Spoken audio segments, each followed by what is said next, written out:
올해로 내 나이 40. 나는 최근에 빚없이 고급 아파트를 구입했다.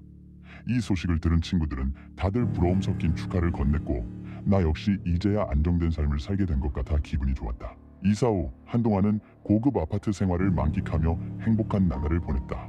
그러나 그 평온은 오래가지 않았다. 어느 날 저녁 현관문을 열고 나갔다가 옆집 앞에 쓰레기 봉투가 놓여 있는 것을 보았다. 처음에는 잠시 내놓았다가 곧 버리겠지 싶었다.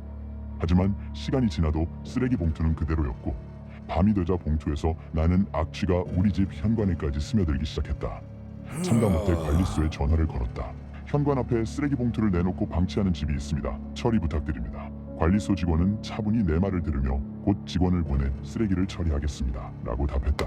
얼마 지나지 않아 복도에서 누군가 걸어오는 소리가 들렸고 이내 쓰레기 봉투를 만지는 소리가 났다.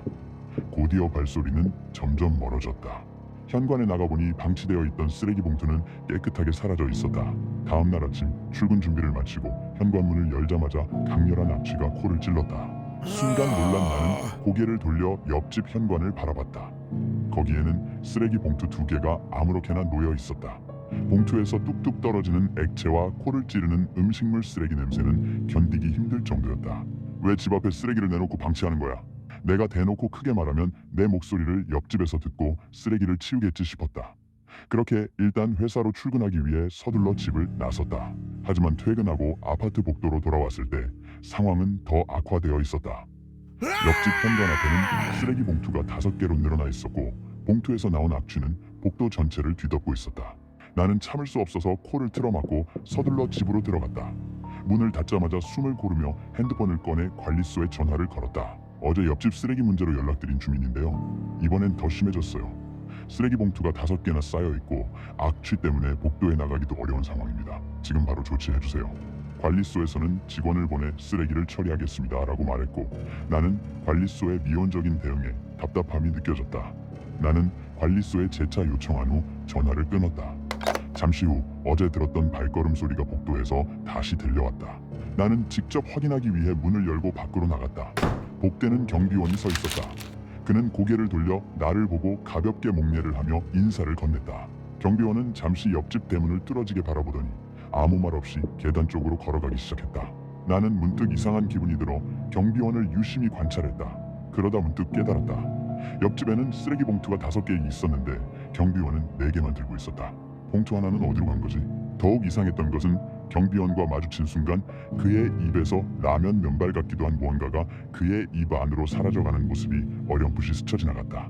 나는 그 장면이 눈에 밟혀 한동안 복도에 멍하니 서 있었다. 다음 날 아침 나는 출근 준비를 마치고 현관 밖으로 나갔다. 옆집 대문 앞은 깨끗하게 지워져 있었다. 나는 속으로 안도하며 출근을 위해 서둘러 움직였다. 퇴근 후 늦은 시간 엘리베이터를 타고 복도에 도착했을 때 나는 눈앞에 펼쳐진 광경을 믿기 어려웠다. 복도는 쓰레기 봉투로 발디딜 틈조차 없었다.